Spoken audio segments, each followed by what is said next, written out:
Hey everybody, my name is TaoMan, and in this video I will show you how you can simply enable or disable language filter in Valorant. So let's start.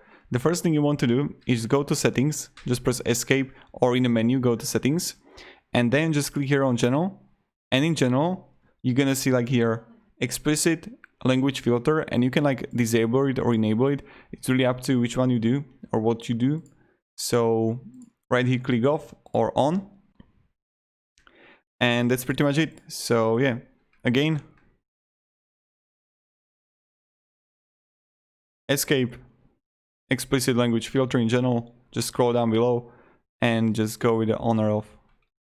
Thank you very much everybody for watching. If you have any questions, ask me down below in comments, I'll be really happy to help you.